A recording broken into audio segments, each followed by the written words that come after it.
আজকে কতগুলা ফোন দিয়েছি আজকে বাসায় দেখি কি করতেছ আজকে ফোনটাই রিসিভ করতেছ না। এই তুমি কই? তুমি এই ঘরে কি করতেছো? তোমার ফোন দিয়ে তুমি রিসিভ করতেছ কেন? হ্যাঁ, তোমার সমস্যা কি আজকে? হ্যাঁ, কি হয়েছে তোমার? এই যে রাগ করছো, কি ব্যাপার? রাগ করছো? ও রাগ করে না। এই যে কাপড় আছে তোমার জন্য, কাপড় আছে, এই দেখো।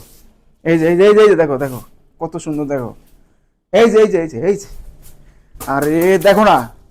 কি হইতাছে? হ্যাঁ, তুমি তুমি ওরা জ্বর করছো কে? এটা কেডা? এগুলো তুমি ওরা ছিল না? না, আমার বাইর বউ। তোমার ভাইয়ের বউ। তোমার ভাই বললে তোমার কাপড় পরা কি লেগা? আমারটা দিছি পড়ছে। হাইট দিয়ে বলো না কার হাইট কিরকম? তোমার শাড়ি পরা দেখে আমি যারা জড়াই ধরছি, দোষটা তো আমার না, দোষটা জানো কার? কার? এই শাড়িটার। কারণ আমি তো জানি আমার বউর এই শাড়ি ঘরের ভিতরে আছে, আর কেউ তো নাই।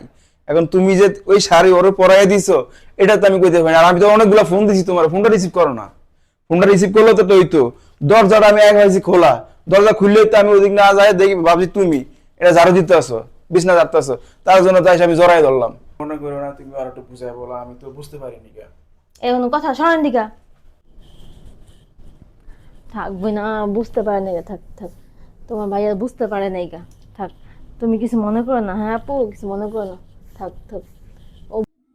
আজকে যখন আমি বাসায় আসলাম ডিউটি শেষ করে, তো আমি আমার ওয়াইফের জন্য একটা গিফট নিয়ে আসলাম। আইসা আমি আমার ওয়াইফকে পাইলাম যে বিছনা ঝাড়ু দিতে আছে, তো সেই অবস্থায় আমি আমার ওয়াইফকে আমি গিফটটা দেওয়ার জন্য ওরা আমি জড়ায় ধরলাম। জড়ায় দেওয়ার এক পর্যায়ে আমার ওয়াইফ তো আমার সামনে এসে দাঁড়ালো, তো দেখে আমি তো পুরো অবাক হয়ে গেলাম। এখন আমার ওয়াইফের শাড়ি যে ওর বাইরে বউরে পরাইয়া দিছে, সেটা তো আমি আর জানতাম না।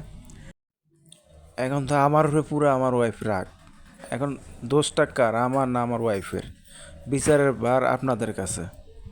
একটা শাড়ির কারণে আপনার সংসারে আসতে পারে অশান্তি, ভুল করবো আপনার ওয়াইফ, দোষ পড়বো আপনার। সাবধানে থাকবেন সবাই। আল্লাহ হাফেজ।